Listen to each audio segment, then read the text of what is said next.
Hi, welcome. I'm David, your home repair coach. Today we're going to continue talking about how to repair wobbly dining room chairs. I'm going to assume at this point you've already watched the intro video, and we're going to go ahead and dive right into this. The very first thing that we're going to do, I'm going to take one of these little glue injector syringes, take a cup of very hot but not quite boiling water, suck some water up there, and I'm going to shoot some of that down into one of these loose joints.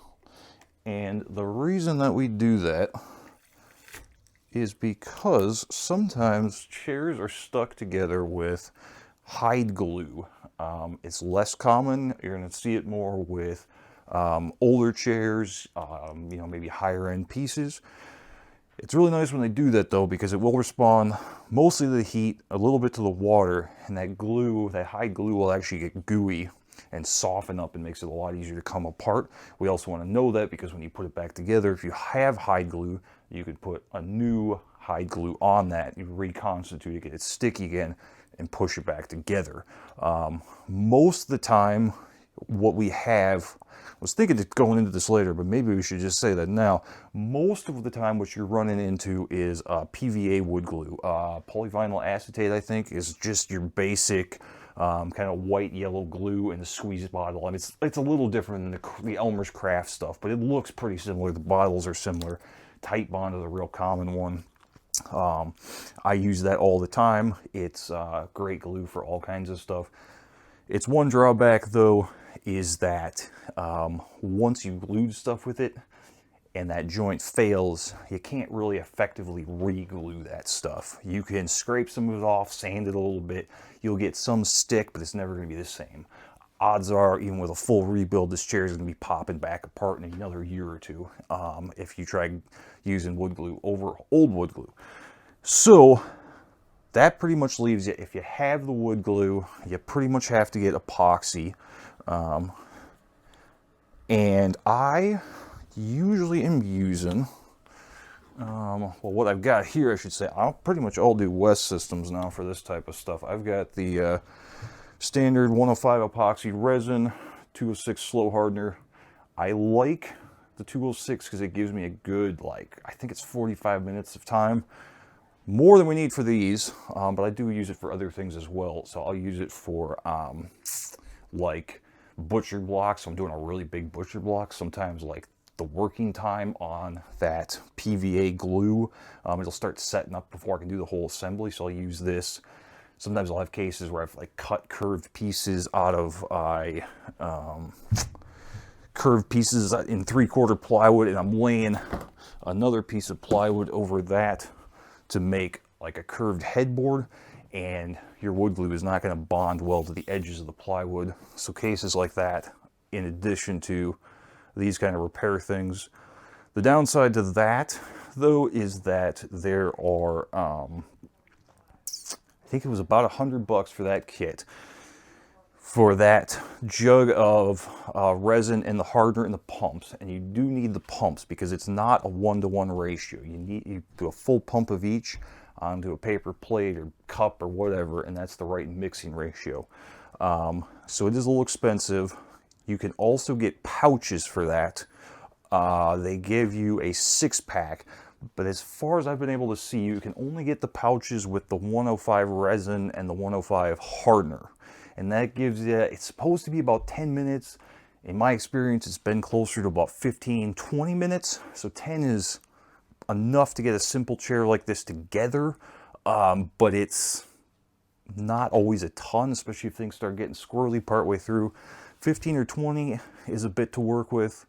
So that's the downside of getting those, but it's like 20 or 25 bucks for one of those 6-packs.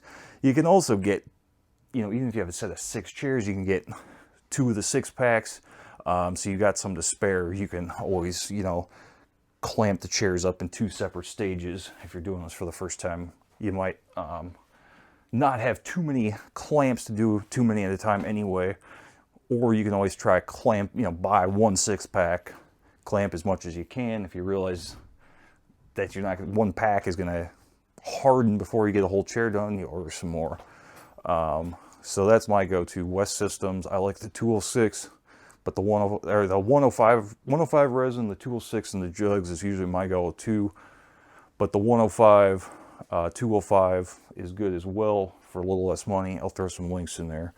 And that's all assuming that these were previously done with PVA glue, regular, quote unquote, standard wood glue, and they're failing, you need that.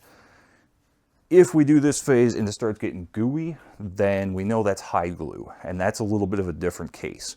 But I can see here, nothing really changing, nothing really gooing up there. So I'm pretty sure that's standard PVA.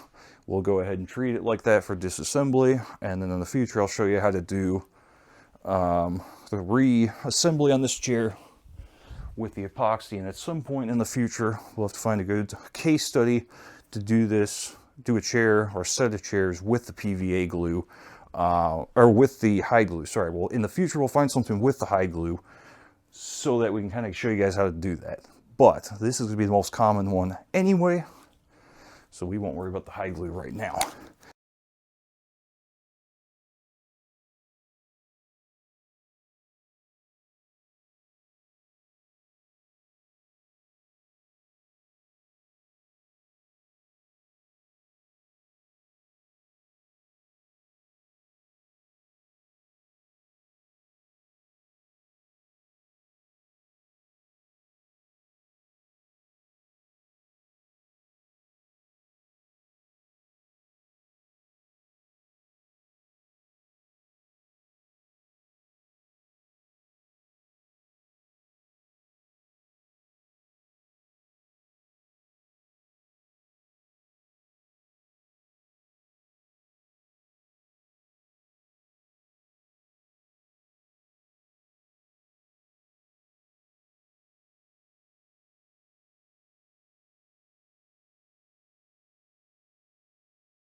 Hi, welcome. I'm David, your home repair coach.